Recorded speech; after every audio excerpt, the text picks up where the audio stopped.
Muy buenas noches, hermanos. Gracias por estar una vez más en este estudio bíblico que vamos a tener durante este tiempo y durante toda la semana. Esperamos que sea de gran bendición para tu vida y que podamos juntos seguir creciendo y profundizando y maravillándonos con este regalo maravilloso que nos ha dado el Señor a través de su palabra. Queremos comenzar en este momento con una oración y después de esta oración entrar de lleno a lo que es el estudio de esta noche. Padre, damos gracias, Señor, por este tiempo en que tú nos permites, Señor, estudiar tu palabra juntos, Señor. Por las circunstancias, Señor, y los tiempos en que vivimos, Señor, no lo podemos hacer presencialmente, pero te pedimos, Señor, que donde estemos, en nuestro hogar, en una habitación, en nuestra sala, Señor, en el automóvil, viéndolo desde el teléfono celular, Señor, podamos tomar el tiempo para escuchar tu palabra, Señor, a tu Espíritu Santo obrar, Señor, a través de tu palabra, Señor, y de lo que tú quieres dar a entender, Señor, a tu pueblo. Gracias, Señor, por este día. Gracias, Señor, por lo que tú traes, Señor, por permitirnos llegar hasta estas fechas, Señor, de este año que está culminando, Señor. Esperanzados, Señor, y confiados que lo que tú tienes por delante, Señor, será mejor, Padre bendito. Gracias. Oramos por aquellos que están enfermos, Señor. Oramos por aquellos que siguen convalecientes, Señor. Oramos también y agradecemos por las bendiciones y las recuperaciones de muchos de nosotros, Señor. Y ante todo, Señor, seguimos buscando tu voluntad y tu propósito. Todo esto lo ponemos en tus manos, en el nombre de Cristo Jesús. Amén. Pues como les digo, hermanos, comenzamos este estudio y estamos tratando de profundizar en la nueva serie que hemos comenzado los domingos a predicar dentro de nuestra iglesia, que es el advenimiento, el adviento, la llegada, como ustedes le quieran llamar. Queremos volver esto una tradición para poder concentrarnos en estos últimos días de este año en realmente quién es Jesús y qué es lo que celebramos, qué es lo que estamos realmente festejando durante estas fechas. Como dijimos el domingo, claro que las luces son hermosas, la música es espectacular, el ambiente es muy bonito, pero celebramos la llegada de nuestro Señor Jesucristo, lo que era anticipado y prometido y fue cumplido y lo que esperamos y se nos ha prometido que vendrá algún día. Entonces queremos concentrarnos durante todos estos días, de los últimos días de este año, en eso, en concentrarnos en la venida de nuestro Señor Jesucristo y la obra maravillosa de la redención que Él ha hecho. En nuestra cultura siempre tratamos de crear algún tipo de tradición o costumbre dentro de nuestra sociedad, nuestra familia o personalmente hablando. Por ejemplo, nosotros como hispanos tenemos, en muchos países de Hispanoamérica, tenemos la costumbre de celebrar Nochebuena como algo mucho más grande que incluso el 25 de diciembre. ¿Por qué? Porque es el momento en el cual reunimos toda la familia, que podemos estar juntos. Es una tradición en muchos países de Hispanoamérica, a las 12 de la noche, abrir los regalos todos juntos, comer ya muy tarde, lo cual no es muy recomendado, pero lo hacemos como familia y tratar de estar todos juntos, ¿no? Algunos estrenan ropa nueva, zapatos nuevos, algo para poder mostrar a todos que estamos contentos y queremos celebrar. De igual manera, como sociedad tenemos diferentes tradiciones y como familia igual tú y yo podemos hablar acerca de ciertas tradiciones. Yo te puedo contar una de ellas. Por ejemplo, en mi caso, en mi familia tenemos la tradición, mis padres crearon esta tradición que cada uno de nosotros llevamos el nombre de uno de ellos. Por ejemplo, yo llevo el segundo nombre de mi papá, que es Aníbal. Y mis otros hermanos llevan el primero, que es Edgar. Igualmente mis hermanas con los nombres de mi mamá. Es una tradición, una costumbre, que no sé si voy a poder hacerlo con mi hijo y con mi esposa, pero es algo en lo cual me pareció muy bonito. Y creo que cada una de nuestras familias tiene algo de tradiciones y costumbres. Pero ¿qué son las tradiciones? Las tradiciones son aquellas cosas o aquellas acciones o conmemoraciones que hacemos juntos para unirnos, para recordar, para celebrar. Pero más aún, queremos como iglesia llevarte a las tradiciones que nos centren a poder meditar en la palabra del Señor, a poder conectarnos en Él. Esa es la tradición que realmente queremos fomentar y edificar dentro de la iglesia. Te pregunto en este momento, dentro de tus tradiciones está el hecho de realmente estar conectado en la palabra de Dios como familia, como persona, el hábito de estar conectado con Él a través de su palabra y el tiempo a solas con Él. Es algo que debemos de meditar. Y como hablamos la semana pasada acerca de la esperanza, del hecho de saber esperar, de entender entender que el Señor va a cumplir sus promesas, queremos crear esta tradición dentro de nuestra iglesia. Que estos últimos días, y no dejamos de exhortar que durante todo el año y el resto de nuestra vida estemos enfocados en la persona de Cristo, que esa sea nuestra tradición más fuerte, enfocarnos y centrarnos en realmente quién es Jesús y qué es lo que Él quiere para nuestra vida. Hablando de eso, queremos comenzar y queremos profundizar un poco en lo que hablamos el domingo pasado acerca de Mateo.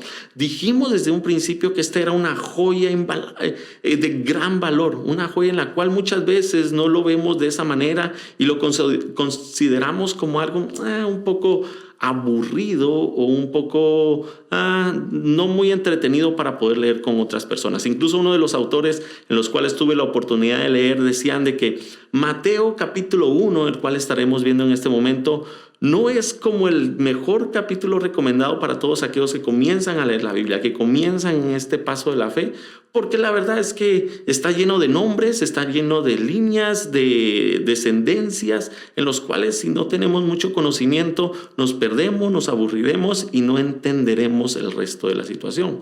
Pero eso no quiere decir que tenga un gran valor. Claro que nos podemos entretener y podemos ver en mayor acción la vida de Jesús en Marcos o incluso en Lucas, pero Mateo capítulo 1 tiene un gran valor. Muchas personas y muchos eruditas y teólogos consideran Mateo en toda su carta como una de las cartas más esenciales y principales. Incluso en el siglo II era el libro más recitado y más estudiado por todos los teólogos y por todos los eruditas de ese tiempo. ¿Por qué? Porque Mateo tiene mucha información que es muy importante acerca de la descendencia del ministerio, pero ante todo presentar a Jesús como lo que Él es, nuestro Mesías que tanto estuvimos esperando y que esperamos que regrese también algún día por nosotros. Dentro del contexto histórico de Mateo, podemos darnos cuenta que siendo el primer libro puesto dentro del Nuevo Testamento, no quiere decir que fue el primer libro escrito, porque muchos consideran que Mateo fue uno de los últimos evangelios por escribirse, pero sí el primero puesto dentro del Nuevo Testamento tiene una gran importancia, porque nos conecta entre el Antiguo y el Nuevo Testamento y conecta el lapso de 400 años aproximadamente en los cuales no hubo algún profeta o no hubo alguna palabra del Señor para el pueblo. Claro que el Señor seguía mostrándose y hablando y preparando al pueblo para esa llegada tan especial que estamos a punto de celebrar en estos días y que deberíamos de celebrar todos los días de nuestra vida. Pero dentro de esos 400 años hubieron muchos cambios históricos que fueron muy importantes para la vida del pueblo de Israel. Cambios sociopolíticos, socioeconómicos, cambios culturales, en los cuales fueron modificando la mente de este pueblo y por ende fueron cambiando la cosmovisión de lo que querían esperar acerca del Mesías. Muchas veces, amados hermanos, somos muy tajantes y somos muy duros con el pueblo de Israel y decimos, ¿cómo no pudieron darse cuenta que Jesús era el Mesías? Pero recordemos estos cambios desde gobiernos diferentes como los medopersas gobernándolos, como imperios como los sirios. De ahí llega Alejandro Magno con todo su imperio cambiando y revolucionando todo lo que era la cultura. Y de ahí encontramos a un imperio sumamente poderoso, pero asimismo sumamente malvado como el imperio romano. Todos estos cambios políticos y sociales hicieron que este pueblo dejar a un lado lo que decía la palabra acerca del Mesías prometido y empezaran a crear una imagen de aquel Mesías que necesitaban en ese momento. Necesitaban a alguien poderoso y fuerte que los liberara de la opresión en la que vivían y por eso perdieron la visión, se desconectaron de lo que el Señor realmente les había prometido mucho tiempo atrás a través de los profetas, a través de las Escrituras, a través desde el principio de Génesis de quién sería el Salvador y el Redentor.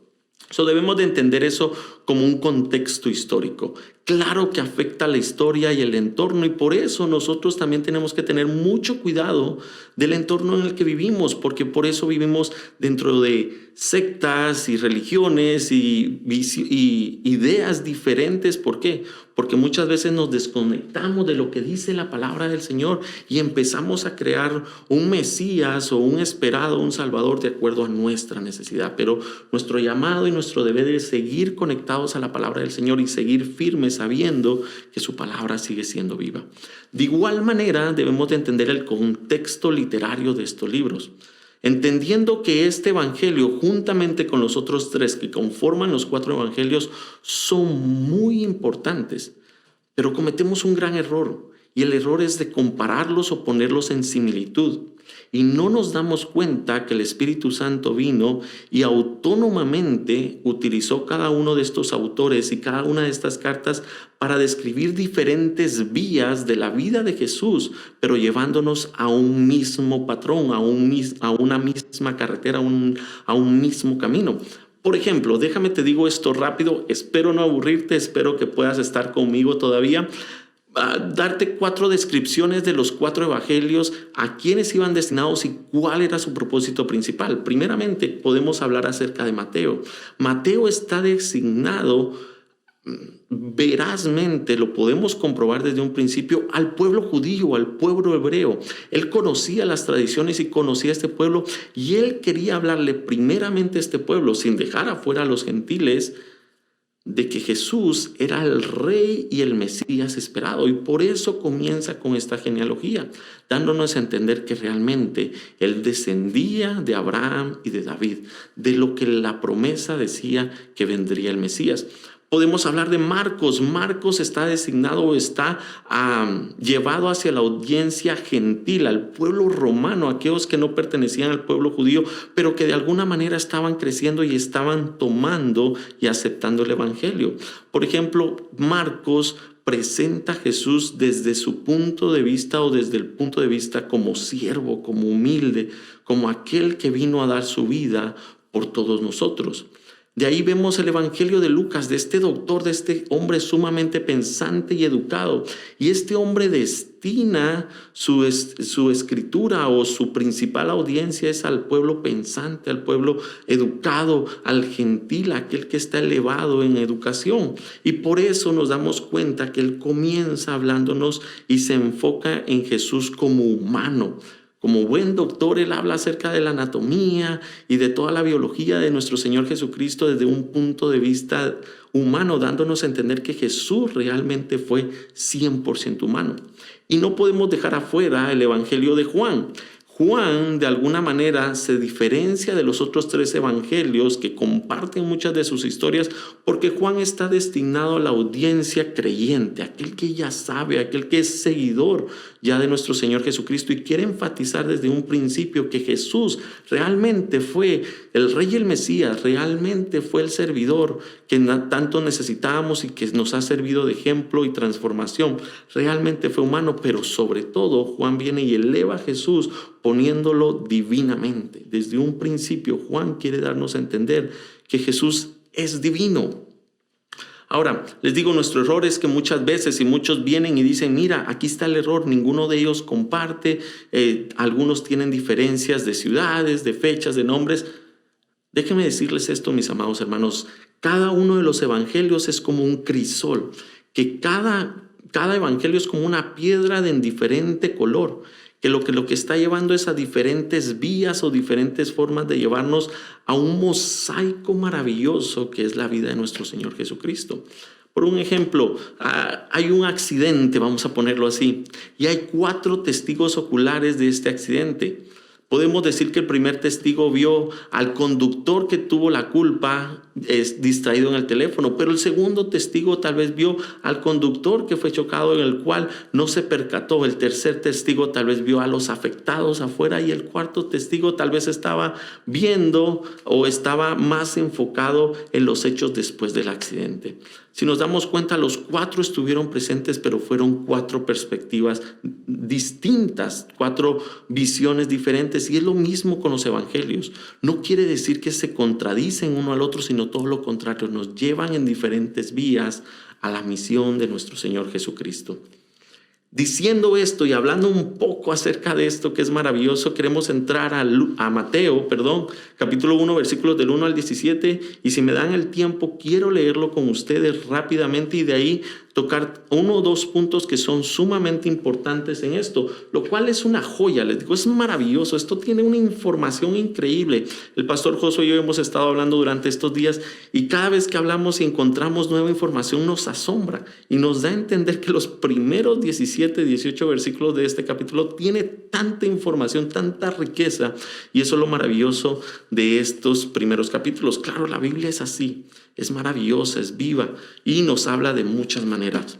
Si vas conmigo, te invito a que abras tu Biblia en Mateo capítulo 1, versículos del 1 al 17 que estaremos leyendo en este momento. Habrá muchos nombres que tal vez se nos hace difícil de mencionar, pero quiero que los leamos todos porque hay algunos puntos interesantes en medio de cada uno de ellos. La palabra de Dios nos dice así: libro de la genealogía de Jesucristo, hijo de David, hijo de Abraham. Abraham engendró a Isaac, Isaac a Jacob, y Jacob a Judá y a sus hermanos. Judá engendró a Tamar, a Fares, a Sara, Fares a Esrom y Esrom a Aram. Aram engendró a Aminadab, Aminadab a Nazón y Nazón a Salmón. Salmón engendró engendró de Rahab a Boz. Boz engendró de Ruth a Obed y Obed a Isaí. Isaí engendró al rey David y el rey David engendró a Salomón, de la que fue mujer de Urías. Salomón engendró a Roboam y Roboam a Abía. Abía a Asa, Asa engendró a Josafat. Josafat a Joram y Joram a Usías. Usías engendró a Jotam y Joatam a Acaz y Acaz a Ezequías. Ezequías engendró a Manasés y Manasés a Amón y Amón a Josías. Josías engendró a Jeconías y a sus hermanos en el tiempo de la deportación a Babilonia. Después de la deportación a Babilonia, Jeconías engendró a Salatiel y Salatiel a Zorobabel. Zorobabel engendró a Abiud y Abiud a Eliakim. Eliakim a Azor. Azor engendró a Sadoc. Sadoc a Akim y Akim a Eliud. Eliud engendró a Eleazar. Eleazar a Matán. Matán a Jacob. Y Jacob engendró a José, marido de María, de la cual nació Jesús, llamado el Cristo. ¡Wow! Espero que no te hayas perdido, espero que hayas podido pronunciar todos los nombres. Son bastante difíciles, pero cada uno de estos nombres tiene una importancia increíble.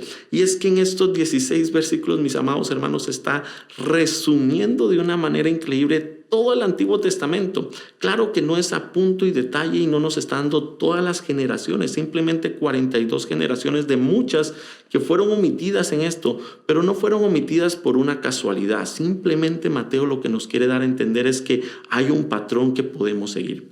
La palabra engendrar no significa que fue el siguiente, sino que fue descendencia de él. Pueden haber 3 o 4 generaciones entre uno y el otro.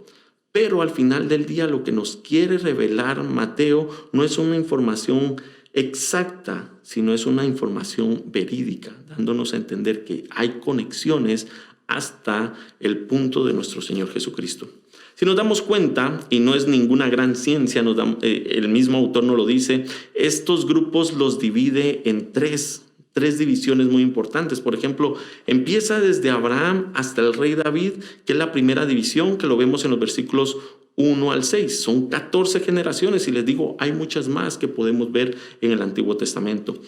De ahí la segunda división la vemos de la genealogía desde Salomón, el hijo de David, hasta el cautiverio. Esto lo vemos en el versículos 7 al 11, donde se nos menciona a Joacim. Y allí son 14 generaciones. Y de ahí vemos la tercera generación que comienza hablando de Joacim nuevamente hasta el Cristo. Y esto lo vemos desde el versículo 12 al 17, que son nuevamente 14 generaciones. Y estos números muchas personas juegan con él, no tanto que juegan, pero hacen ciertas observaciones y ciertas asunciones, pero al final del día queremos concentrarnos un poco más en la historia y en lo que tenemos más como verídico o veraz. La importancia de las genealogías para los israelitas era fundamental. El domingo lo mencioné. Para ellos la genealogía era muy importante porque daba un punto, daba una verdad o un respaldo de quién eras y de dónde venías. Por ejemplo, mencionamos el domingo acerca de la historia de Esdras, donde se nos menciona Esdras capítulo 2, versículo 62, donde se nos menciona que fueron a los libros de genealogía y se dieron cuenta que esos hombres que proclamaban ser de la tribu de Leví no lo eran y por ende fueron excomulgados, fueron echados como unos falsos maestros. Estos hombres querían ser sacerdotes, pero cuando vieron el libro genealógico se dieron cuenta que no estaban dentro de la tribu de Leví. Por eso es muy importante para el pueblo de Israel las genealogías. Me imagino que tú y yo en algún momento hemos tenido algún tipo de curiosidad de saber quiénes fueron nuestros antepasados. La verdad, yo honestamente solo sé de mi bisabuelo, pero después de mi bisabuelo no sé mucho al respecto. Y sí, estudiando esta genealogía como que me entra un poquito de curiosidad y yo sé que tal vez algunos de nosotros también lo han hecho. Por eso existen tantas cosas como estas organizaciones o estos grupos que se encargan de buscar genealogías como Ancestry.com u otras de igual manera. La verdad es que es fascinante, es muy fascinante saber la historia de nuestros antepasados y saber de qué o qué fue de su vida, ¿no? Y de igual manera para los israelitas no solo era fascinante, sino era muy importante porque los conectaba de acuerdo a su descendencia de la tribu en la cual ellos venían. De igual manera esto era importante y Jesús lo menciona. ¿Por qué? Importantísimo porque Jesús está en un punto clave en su misión y habla estas palabras en parábola, una de sus maneras de enseñar diciéndoles: yo vengo realmente de la línea y soy la promesa cumplida, y la pone en una ilustración maravillosa. Juan 10, capítulo 1 y 2 dice: de cierto les digo, el ladrón y el salteador es el que no entra por la puerta del redil de las ovejas, sino que trepa por otras partes, dice el Señor Jesús. Pero el que entra por la puerta es el pastor de las ovejas. Esto es muy importante y tomándolo dentro del contexto de lo que está hablando el Señor Jesús acerca de Él siendo el buen pastor, el pastor esperado, el pastor que guiará a las ovejas, lo mencionan y muchos creen que está hablando del redil, es el pueblo de Dios, es el pueblo de Israel. Y el pastor de las ovejas entra, el que realmente es el pastor, entra por la puerta principal. ¿Cuál es la puerta? La descendencia, el linaje, y por eso Mateo comienza dándonos esta veracidad, diciéndonos: Jesús realmente viene del linaje y de la descendencia necesaria para ser el Mesías. Jesús tuvo muchos enemigos y fue algo que yo vine y expuse el domingo. Jesús tenía muchos enemigos, dentro de esos muchos eruditas y estudiosos, teólogos, pero dentro de ellos nos damos cuenta que ninguno vino y refutó o rechazó la genealogía de Jesús. Y me imagino, y muchos están de acuerdo, que los han de haber estudiado, han de haber minuciosamente visto cómo podían venir y obstaculizar el ministerio de Jesús, pero por la genealogía no pudieron, dándose cuenta que realmente, como lo dice Mateo, venía de la descendencia de Abraham y del linaje de David. ¿Cuán importante era esto? Esto era fundamental. Así que vamos a comenzar y vamos a irnos a 3 puntos importantes en esto. Primeramente, nos vamos a dar cuenta que comienza Mateo diciéndonos el libro de la genealogía. No quiero tomar mucho tiempo con esto, pero sí dar 2 ejemplos muy importantes y vitales acerca de esto. Primeramente, el libro de la genealogía es una expresión que no la vemos después en ningún otro libro del Nuevo Testamento. Y si recorremos el Antiguo Testamento, en muy pocas partes se nos mencionan libros de generaciones, pero con la importancia o con la dedicación específica solamente en la genealogía de Cristo. Y encontramos otra en Génesis capítulo 5, donde se nos habla de la genealogía o el libro de descendencia de Adán. La palabra de Dios dice: este es el libro de descendientes de Adán. El día en que Dios creó al hombre, lo hizo a su semejanza, y ahí empezamos a ver todas las descendencias que se nos menciona en este libro. Así que nos podemos dar cuenta que hay 2 libros de genealogía, o podemos mencionar 2 libros importantes de genealogía en este aspecto. El primero es el libro de generaciones de Adán y el segundo es el libro de generaciones de Jesucristo. Vamos a entender estos 2 puntos y nos vamos a dar cuenta cómo estamos conectados a uno y cómo se nos pide o se nos da el privilegio de poder estar conectados a otro. Primeramente, el libro de Adán. ¿Cómo entramos en este libro? ¿Cómo entramos en esta genealogía? Pues mis hermanos, no tenemos que hacer mucho al respecto, simplemente nacer. Para poder ser parte de las generaciones de Adán o ser parte de la genealogía de Adán, simplemente tenemos que nacer, estar vivos, ser parte de esta vida. ¿Por qué? Porque somos descendientes de Adán. Pero al mismo tiempo, esta descendencia tiene un fin, que es la muerte, que es a lo cual estamos destinados gracias al pecado, o no podemos decir gracias al desfortunio del pecado que cometió Adán. Esto lo vemos y Pablo lo resalta en su carta a los Romanos, dándonos a entender que realmente todos pertenecemos a esta genealogía, a esta generación, pero todos como seres humanos tenemos el mismo fin. Pablo lo dice en esta manera, Romanos 5:12, por tanto, como el pecado entró en el mundo por un solo hombre y por medio del pecado entró la muerte, así la muerte pasó a todos los hombres por cuanto todos pecaron. Entonces, ¿cuál es la recompensa o cuál es el beneficio de estar en este libro de generaciones? Simplemente la muerte, hermanos. Es un libro de muerte. Estamos dentro de la generación de muerte como seres humanos. Esto es hablando del libro de generaciones de Adán, que se nos menciona en Génesis 5. Pero cuando hablamos en Génesis, cuando hablamos del libro de Jesucristo, de generaciones de Jesucristo, nos damos cuenta que hay algo mucho más allá de lo que nosotros como seres humanos podemos obtener. ¿Cómo entramos al libro de generaciones o a la genealogía de Jesús? Es por medio de un nuevo nacimiento. Es así de sencillo, pero es fundamental hacerlo. Mira que Jesús lo declara en Juan capítulo 3, versículo 3, cuando está hablando con Nicodemo y le dice, ¿tú realmente quieres ser parte del reino de esta nueva vida? ¿Tú realmente quieres la vida eterna? Esto es lo que tienes que hacer. Jesús le respondió, de cierto te digo, que el que no nace de nuevo no puede ver el reino de Dios. ¿Qué necesitamos nosotros para pertenecer a la genealogía de Jesús? Nacer de nuevo. ¿Qué significa esto? Creer en Él, confiar en Él, a tomar a Jesús como nuestro Salvador y vivir bajo los estatutos de nuestro Señor Jesucristo. Creer y depositar nuestra fe y nuestra confianza es nuestra única manera de poder entrar a la genealogía y al libro de la vida eterna. Recordemos, todos pertenecemos al libro de Adán, a la generación de Adán, y por ende todos estamos destinados a la muerte.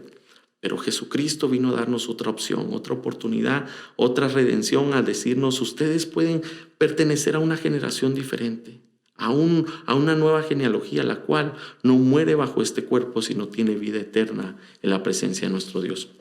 De ahí viene y menciona a dos hombres importantes dentro de esta genealogía al principio del versículo 1 que nosotros estuvimos viendo el domingo y por eso no me voy a tomar mucho tiempo en esto porque ya lo explicamos un poco.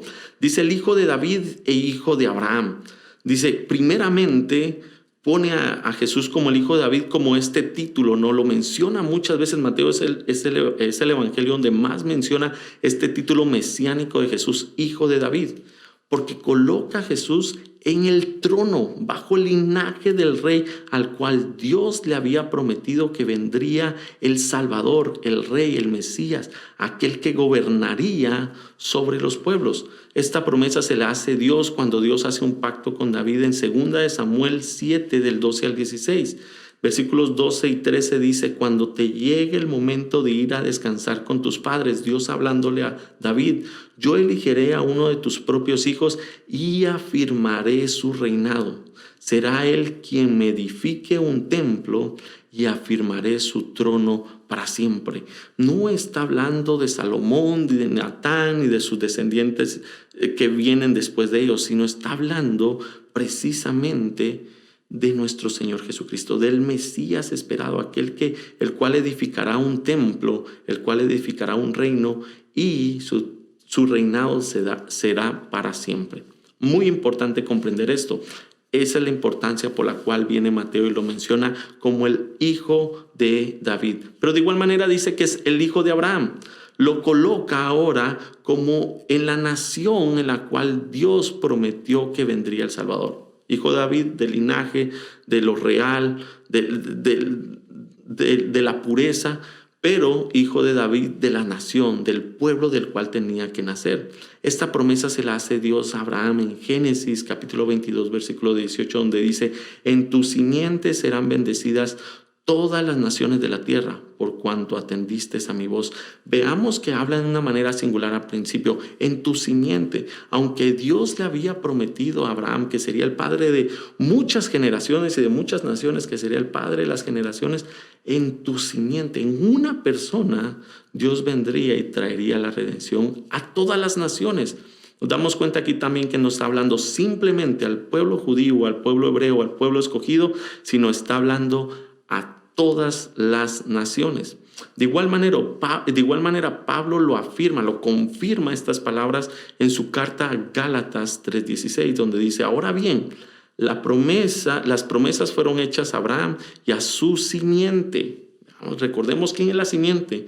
No dice a las simientes como si hablara de muchos, sino a tu simiente como de uno, que es Cristo. Pablo lo declara y dice: esa simiente no es otro más que Jesucristo, aquel que vino a salvarnos, a redimirnos, que dio su vida en la cruz, resucitó y que un día vendrá por nosotros. Esa es la primera parte de la genealogía, la cual en el primer versículo, les digo, hermanos, hay mucha información. Pero ahí nos damos cuenta que empieza un patrón de secuencias de nombres, pero también puntos o nombres inusuales en estos. Esto lo vemos del versículo del 2 al 6 y así en adelante. Primeramente vamos a hablar acerca de los patrones. ¿Qué es lo que se quiere decir esto? Que hay una secuencia entre X persona con X descendiente. Como podemos leer, Abraham, de Abraham Isaac, y así sucesivamente engendró, dio hermanos, y sucesivamente nos habla de esto. Nos damos cuenta, y me pareció muy interesante hablar acerca de esto de una manera muy rápida, y en lo cual espero que tú puedas profundizar en tu casa, hablándonos de, primeramente, cuando nos dice en la primera parte o en las primeras 14 generaciones, al principio nos habla de Judá y sus hermanos. ¿Y quiénes eran los hermanos de Judá? Las 12 tribus de Israel. Entonces se nos menciona o se menciona dentro de estas primeras generaciones las 12 tribus y el hecho de su unión, el hecho de su participación y el crear el pueblo de Dios. Pero de ahí encontramos también a Jeconías, que este es un personaje muy interesante que estaremos desarrollando en un momento, y a sus hermanos, lo cual hace referencia a las tribus de Israel nuevamente, pero en su esparcición, en el hecho de llevarlos todos juntos a un cautiverio. Cuando viene y se menciona de Jeconías, antes del cautiverio de Babilonia, quiere decir de la dispersación de estos. Entonces estamos hablando de la unión al principio, de ahí del hecho de la esparcición. ¿Por qué? Por la maldad de estos hombres. Y de ahí algunos teólogos hacen referencia a que en la última parte no se menciona como tal, pero hay un mensaje implícito en cuanto a los 12 apóstoles, llevando algún tipo de referencia o de lo que el Señor iba a hacer con estos hombres. Al final del día, les digo, hermanos, este simplemente es un comentario. Algunos lo aceptan, otros no. Simplemente lo quería poner en este momento. Lo inusual en esta historia, hermanos, y espero que todavía sigas conmigo, es dentro de estos nombres que son bastante inusual para muchos de nosotros, es el que se menciona algo que está fuera de la cultura, fuera de la tradición, de lo que hablamos al principio, pero fuera de la norma de lo que era la escritura en ese momento para el pueblo judío. Y era esto: mencionar a las mujeres. No es que la mujer era rechazada o puesta como un objeto porque habían pueblos que trataban mucho peor a las mujeres, sino no eran consideradas importantes dentro de la sociedad para ser mencionadas. Incluso hasta el día de hoy, si nosotros nos damos cuenta, nuestras generaciones por lo general siempre ponen la descendencia del varón. El apellido del varón es el que predomina dentro de la sociedad. Son muy pocas las culturas o naciones en las cuales pueden elegir, pero por lo general en la gran mayoría es la descendencia del varón. Y esto no era algo diferente para el pueblo de Israel, y por ende el que Mateo mencione a 4 mujeres dentro de esta genealogía, y 4 mujeres de una reputación un poco dudosa, si no es que bastante, nos pone en una perspectiva diferente, algo inusual, algo no muy esperado. Dentro de estas mujeres habían 2 cananeas, una moabita y una hitita, ¿Qué nos quiere decir esto? Que ninguna de ellas pertenecía al pueblo de Dios, al pueblo de Israel. Entonces podemos decir, ¿cómo es posible que estas mujeres puedan entrar al linaje de Dios? Es simplemente bajo la gracia de Dios. Y si nosotros regresamos al Antiguo Testamento, nos vamos a dar cuenta que hay mucho en lo cual nosotros podríamos aprender acerca de cómo estas mujeres influyeron dentro del mapa para el camino a la salvación de nosotros. Por ejemplo, rápido te menciono esto. Tamar es la primera que se menciona en el versículo 3, si no estoy mal, en la cual viene y se nos dice que esta mujer era cananea. Si tú vas a Génesis 38 puedes entender y puedes comprender la historia de esta mujer, la cual es bastante triste la historia, porque esta mujer había estado casada con 2 hijos de Judá. Se mueren los 2 y Judá ya no quiere darle otro hijo más, pensando o teniendo miedo de que morirá juntamente con ella. Esta mujer desea tener hijos y desea poder tener descendencia, y lo que hace es algo terrible. Viene y se disfraza como prostituta, seduce a su suegro Judá, se acuesta con él y tiene descendencia con él. Pero vemos que dentro del linaje del Señor encontramos a una mujer pecadora. La segunda mujer que se nos menciona es a Rahab. Esta historia la encontramos en Josué 2 y Josué 6, y se nos habla de una mujer que no era sino era realmente una prostituta, pero obedeció a la voz que escuchó, que le dijo que pudiera ayudar a los espías a poder ser liberados de la opresión de los gobernantes de Jericó.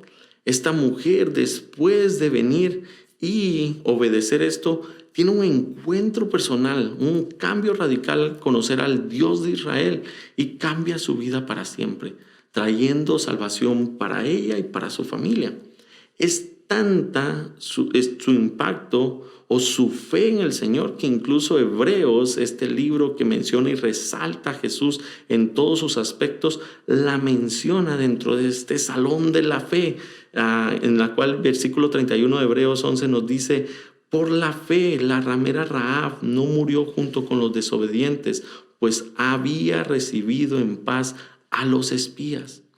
Nos damos cuenta que dentro del linaje de Dios, esta mujer entra por su fe, por la fe que había depositado en el Señor. La tercera es Ruth, la moabita. Y esto es muy interesante. Esta mujer, dentro del libro de Ruth, que tú lo puedes leer, nos damos cuenta que fue una mujer obediente, una mujer humilde. Tuvo sus excepciones, pero por lo general se le considera una mujer de gran impacto para la vida, para la historia del pueblo de Israel.